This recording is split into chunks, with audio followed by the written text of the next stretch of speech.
Fala, meus queridos, sejam todos bem-vindos aí. O bicho tá pegando, né? O presidente Donald Trump botou o pé no pescoço do Lula. O Lula tá se tremendo todo lá, todo cagado, sem saber o que fazer.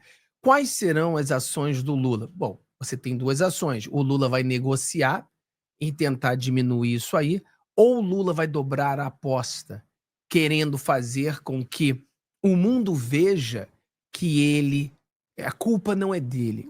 Porque você sabe, né? O Lula é aquele vagabundo que ele tenta dizer que o culpado sempre são os outros. Então, existe uma possibilidade do Lula ver que a economia já foi para o ralo, atacar o presidente Donald Trump e fazer um culpado de toda a economia que está indo para o ralo. Nós já falávamos aqui no nosso canal há muito tempo que o Lula ele estava cutucando a onça com vara curta. Vocês lembram? Até fiz um vídeo sobre isso. O Lula está cutucando a onça com vara curta. Eu até fiz um vídeo falando sobre isso. Até a capa era o Lula com uma varinha assim, cutucando uma onça. Botei até um lenço dos Estados Unidos no pescoço da onça. Então a gente sabia que era uma coisa proposital, porque não pode uma pessoa ser tão burra assim. Às vezes, a gente tem que ter muito cuidado, porque quando aparentemente uma pessoa é tão burra, às vezes não é burrice. Porque é difícil ter alguém tão burro assim, né? Existe um nível que você fala assim: não, não, não, não, não, não, não, não. Para. Não pode ser burrice. Não pode ser burrice. E se isso não é burrice, isso é uma estratégia. É um método. Qual é o método? A economia foi pro ralo. Como que eu consigo enganar os cabeça de cocô que tem petistas? Ah, eu posso fazer o seguinte: vou cutucar o Trump, vou fazer comentários do Trump toda semana, até que o Trump fique com pé da vida e chute o pau da barraca. Aí ele pode dizer: tá vendo, pessoal? A economia está ruim por causa do Trump. A economia está ruim porque o Eduardo Bolsonaro arrumar uma desculpa. Então, provavelmente é isso que vai acontecer. Ele vai chutar a barraca, deixar a porra toda. E quem vai se ferrar? O povo brasileiro. Quem vai se ferrar? O povo brasileiro, né? O povo brasileiro, ele que vai se ferrar. E o povo americano também, porque eu já falei pra vocês que tarifa não é bom. Eu sei que tem uma galera aí que acha que tarifa é bom. Tarifa não é bom. Porque, por exemplo, o Trump vai tarifar a laranja brasileira. Eu vou ter que pagar mais caro na laranja que vem do Brasil. O Trump vai tarifar o café brasileiro. Eu terei que pagar mais caro no café que vem do Brasil. Então, a tarifa não é bom para ninguém. Nessas circunstâncias, aonde o Brasil está na merda completa, então o que a gente fala? A gente já está na merda mesmo. Então, entendeu? Tem que piorar para melhorar, né?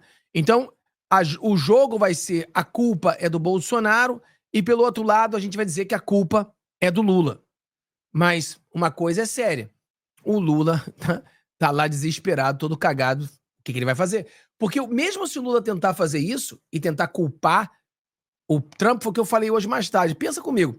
O Lula tenta culpar o Trump e dizer: os Estados Unidos que está causando tudo isso, porque o Trump não gosta de mim. Ué, se a gente te eleger ou te reeleger, brother, ele vai continuar não gostando de você. Então a gente vai ter que jogar você para fora. Vai ser algo assim. Então o bicho vai pegar. Mas vamos lá, que tem muita coisa pra gente falar hoje. Tem muita coisa boa. E aquela coisa: para as pessoas que acreditavam que não daria em nada, não é? Mais uma vez você passou vergonha. Porque nós já falávamos que. Eu já cansei de falar pra vocês que já mudou, mas as pessoas não querem ver. As pessoas não querem entender que as coisas mudaram.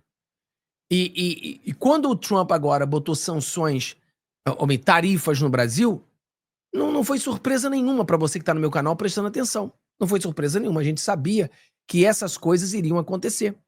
Nós sabíamos que essas coisas iriam acontecer. Entendeu?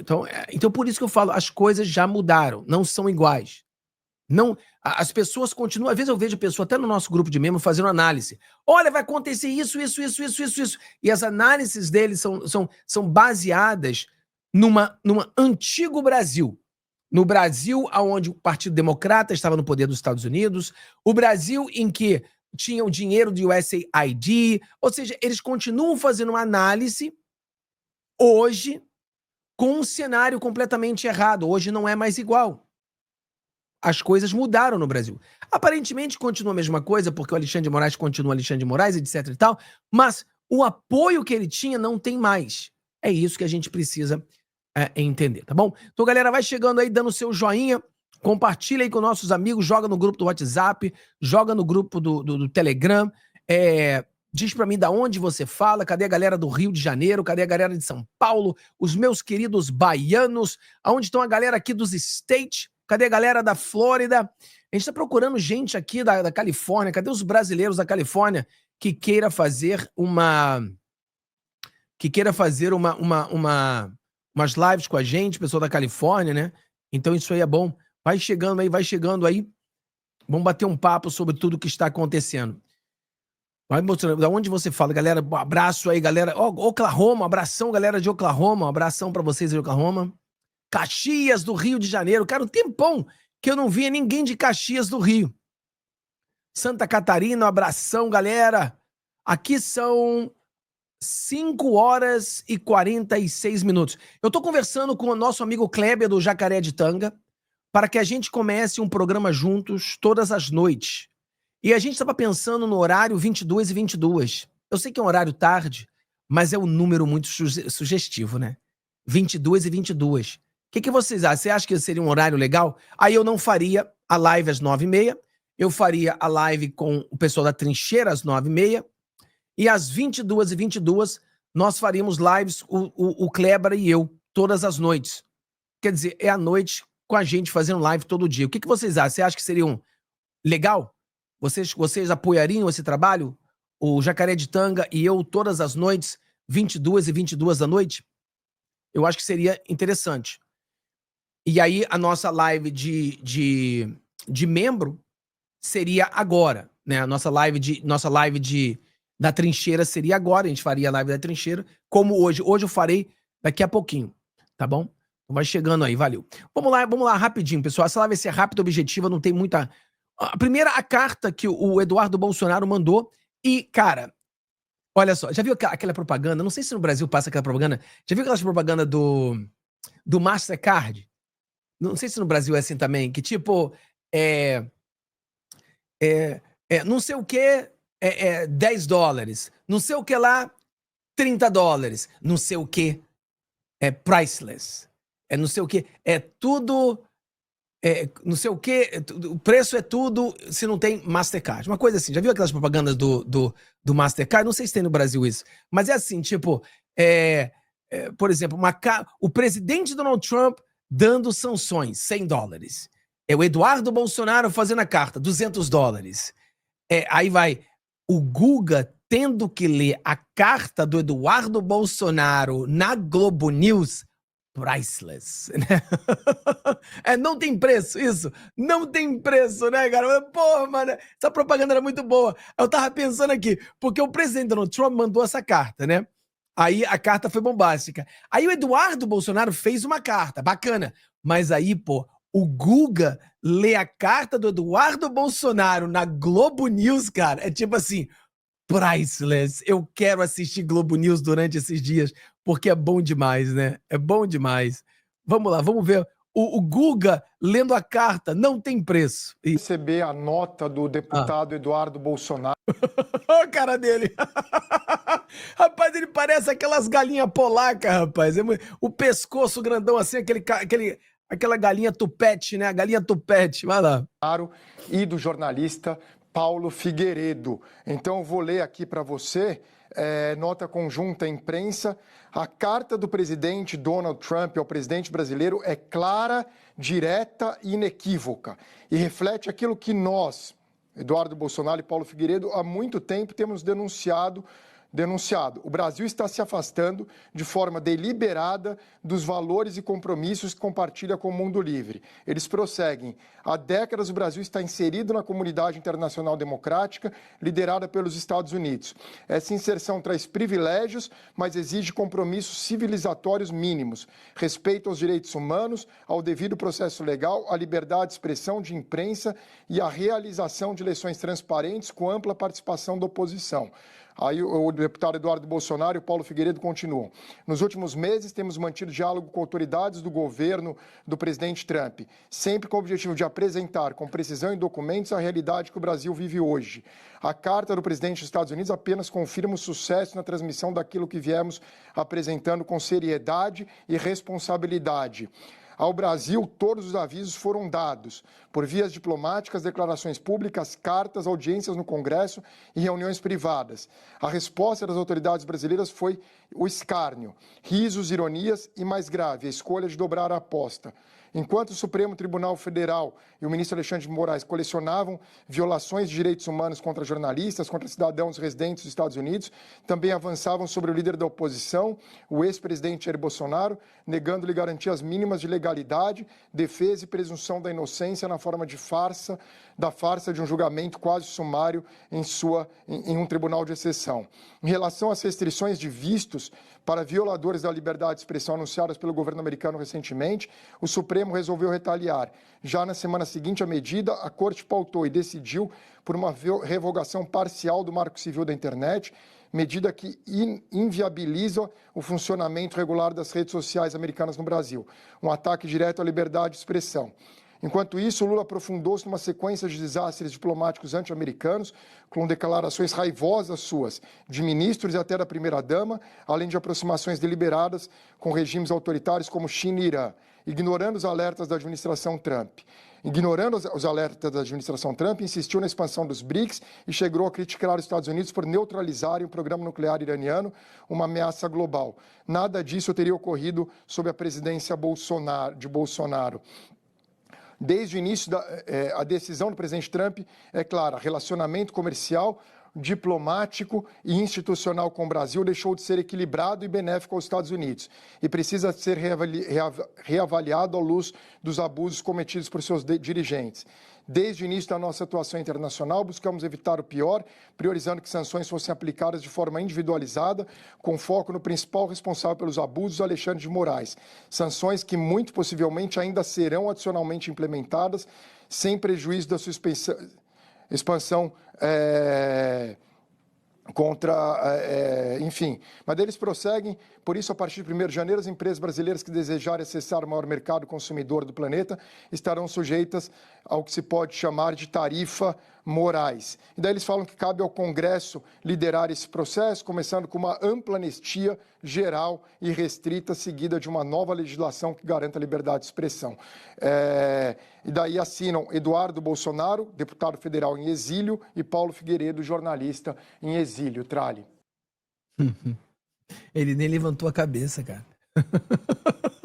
Ele não levantou a cabeça, ele olhou assim, sem olhar para as pessoas. Ai, meu Deus do céu. Fábio, de quem é culpa disso? É o Lula.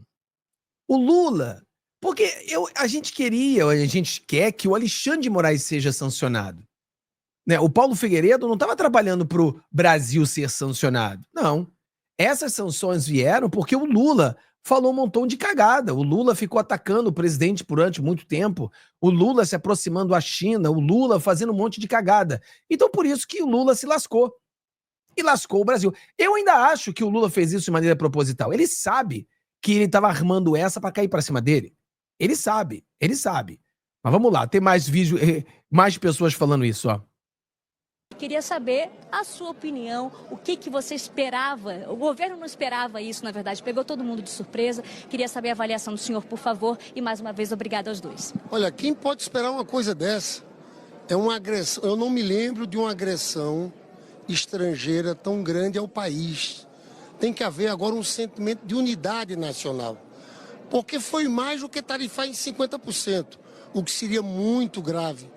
É que na carta do Trump para o Lula, fica claro que a motivação é política.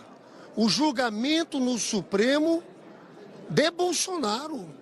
Parece uma chantagem de Bolsonaro com o país e foi construída. Veja, nós estamos aqui, tem que ter uma posição contra o governo norte-americano, mas teve a participação direta. Eduardo Bolsonaro lá, da turma de Bolsonaro, construindo essa sanção. Disseram que a sanção ia ser contra Alexandre de Moraes, mas, na verdade, foi contra todo o povo brasileiro, porque vai prejudicar empresas e prejudicar os empregos do Brasil. Você já viu a estratégia, né? A estratégia está aqui. A estratégia é dizer que é um ataque à soberania brasileira e isso vai prejudicar o povo brasileiro e não o Alexandre de Moraes. Como eu falei para você, a nossa torcida era para que o Alexandre de Moraes fosse sancionado e não necessariamente o Brasil fosse sancionado. Mas o Lula, ele entendeu que o Alexandre de Moraes ser sancionado, ele já ia dar as costas para o Alexandre de Moraes porque não ia ajudá-lo em nada.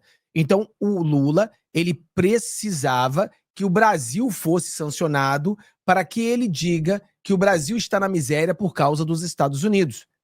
Vou culpar alguém pelas merdas que estou fazendo. Então, o Lula chegou nesse ponto. Uma coisa que nós temos que corrigir e educar as pessoas, talvez seja nova no nosso canal. Pessoal, as pessoas não estão entendendo o que é uma tarifa. A tarifa, ela não é algo que fere a soberania de alguém. Não fere soberania de ninguém a tarifa. Por que, Fábio, a tarifa não fere soberania de ninguém? Porque a tarifa, ela é algo implementada no seu país. Por exemplo, o presidente Donald Trump, ele está botando tarifa nos Estados Unidos. Não é uma tarifa no Brasil. A tarifa que o Trump está colocando é nos Estados Unidos. Por exemplo, como eu falei para você no começo, o problema da tarifa é que eu me ferro. Eu tenho que comprar uma laranja mais cara. Então, não existe invadir a soberania de alguém como você bota a tarifa. Não existe isso. Isso aqui é um imbecil funcional falando besteira. Não existe. O Trump não invadiu. O Trump não invade a soberania do Brasil cobrando tarifas. Tarifas, ela é cobrada no país de origem. Então, eu sou os Estados Unidos, eu cobro tarifa nos Estados Unidos aos produtos brasileiros. Então isso não é soberania de nada. Só que o Lula, como eu falei para você, vai usar isso como estratégia. Vamos ver o outro lado que ela fala. Líder, então vou ouvir a senhora também sobre o mesmo assunto. Queria saber a opinião da senhora, a senhora que é da oposição, que apoia Donald Trump, mas queria saber como que a oposição recebe esse anúncio. Olha, quando nós olhamos a nota do Donald Trump sobre a taxação geral de 50%, a gente percebe claramente que ele começa falando da perseguição que nem deveria estar existindo e do processo legal contra Jair Messias Bolsonaro. E ele coloca, então, que o STF, ele é claro isso, dizendo que são as autoridades que não estão respeitando os princípios democráticos. Presidente Lula e STF que estão querendo fazer quais atitudes? Censurar e perseguir opositores. Numa democracia isso não se admite. Então esse jogo internacional que o Lula vem fazendo, de querer dizer que é um país democrático, mas se alia a ditadores e que ao mesmo tempo quer flertar com a América, que é o país da liberdade, o Trump viu que não é verdade. E ele taxou para dizer o seguinte: enquanto não for restabelecida a democracia no Brasil, enquanto continuarem se perseguindo mídias sociais americanas e cidadãos americanos, colocando taxações, colocando multas pesadíssimas, ferindo a liberdade de expressão e a liberdade dos cidadãos americanos, nós vamos taxar então o Brasil para que ele realmente volte a ser um país livre. Ou seja, o reconhecimento daquilo que nós, oposição, viemos dizendo há muito tempo. Parem de perseguir a direita, parem de perseguir os opositores, e o mundo inteiro livre está vendo isso agora. E isso está vindo como consequência das atitudes de duas autoridades públicas, governo Lula e STF. Uau! Ela será uma excelente senadora, né? Excelente senadora.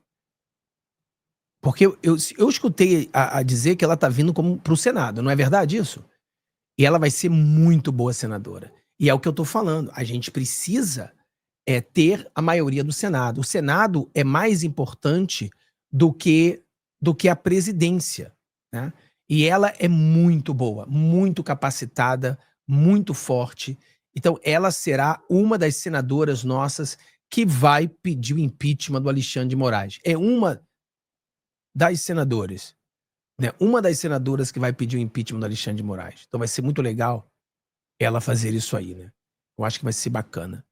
Vamos lá, que a gente vai terminar daqui a pouquinho pra gente botar isso aqui. Vamos lá, que tem mais uma matéria aqui. Essa aqui é lá da galera deles, vamos lá. Existe hoje uma percepção de que o Lula está de forma reiteradamente provocando o governo dos Estados Unidos, se alinhando a países do chamado eixo do mal, que são aqueles que são inimigos dos Estados Unidos. Então, tudo isso faz com que hoje, infelizmente, não haja uma relação entre os dois países, por conta da postura do presidente Lula. Você ouviu isso aí, pessoal? Vou botar de novo para você ouvir, porque esse aqui, vídeo é curtinho.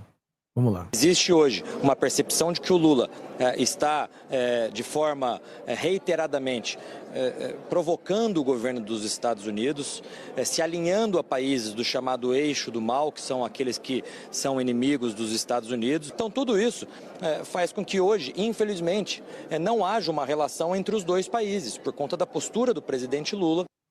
Pessoal, o que a gente vem falando há bastante tempo. O Lula, ele estava buscando o pênalti. Ele cavou o pênalti. O Lula cavou esse pênalti. O Lula cavou esse pênalti. Porque o que eu observo é que ia dar problema de qualquer jeito. As sanções iam chegar ao Alexandre de Moraes. Vão chegar ao Alexandre de Moraes. O Alexandre de Moraes será sancionado. E tomara que não seja só ele. Tomara que sejam mais pessoas sancionadas com o Alexandre de Moraes. Né? Vamos torcer para isso. E aí o Lula cavou pênalti, falou, pô, eu tô aqui, tô lascado, não tenho o que fazer mais, o Trump vai estar olhando as eleições, não vai dar para roubar, as eleições, não tem como roubar essas eleições. Já falei para as pessoas, mas não adianta, as pessoas querem torcer pro Lula. Eu falei, porra, cara, você tá torcendo pro Lula. Cara, não tem como roubar essas eleições. Essas eleições não tem como ser roubada mais. Acabou a chance de roubar essas eleições. E elas serão grandes demais para serem roubadas. Então, o Lula cavou o pênalti, falou, porra, eu vou cutucar esse cara vai me rasgar todo, e eu vou dizer que é culpa dele que o país está ruim. Apesar de que a gente sabe muito bem que pode acontecer uma negociação aí, ele pode negociar se o Lula quiser. Eu tava vendo uma análise aqui, cara, da Globo, que eu fiquei até meio impressionado, porque eu achei a análise interessante. Você sabe que a Globo normalmente é piada, né? Mas olha só o que ele diz aqui. O senhor negociaria muito isso agora, ou seja, partiria para a diplomacia total, ou iria nessa linha da reciprocidade? Ah, vocês estão me taxando, eu vou devolver na mesma moeda, vou dar um tapa na cara de vocês. O Brasil tem mais a ganhar ou mais a perder se entrar num embate assim? Bom, é aquela história, você está disposto a comprar uma briga com um gorila de 500 quilos, né? Eu gostei dessa análise, né? Você está preparado para lutar com um gorila de 500 quilos? E o Lula seria um piquinês, né? Seria um piquinês lutando com um gorila de 500 quilos. Porque é um mico brigando com um gorila de 500 quilos. É uma economia muito maior do que a nossa. Né? De novo, já foram mais relevantes. Né? Hoje, se a gente for olhar, a China é o maior mercado brasileiro, depois a União Europeia, em terceiro lugar vem os Estados Unidos. Né? O Brasil já tem muita tarifa. Né? A gente tem uma tarifa relativamente alta, a gente já tem proteção não tarifária que é muito elevada. Né? Pode tentar seguir por esse caminho. E eu desconfio que, de novo, do ponto de vista político, é mais interessante comprar uma briga com os Estados Unidos agora para fortalecer a ideia de que você está sendo perseguido e que, de alguma maneira, qualquer prejuízo econômico que isso venha a causar não é responsabilidade sua, responsável do grande irmão do norte, e aí você consegue arrumar alguém como colocar a culpa. E colocar a culpa nos outros é praticamente uma especialidade não só do presidente Lula, mas boa parte do círculo de ministros, né, que existe hoje. Então, eu desconfio que a melhor saída seria, obviamente, tentar negociar.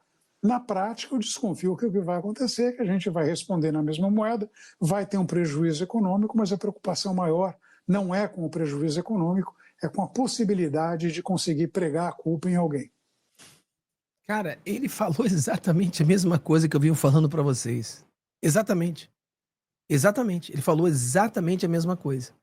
Você tem o Lula, que tudo é culpa dos outros. Você tem os ministros do Lula, que tudo também é culpa dos outros. Você tem como negociar isso aí, mas ao invés de negociar, você vai para cima com tudo para culpar alguém pelas cagadas que você está fazendo. Quer dizer, exatamente a mesma análise que eu fiz. Exatamente. O mesmo pensamento, a mesma visão.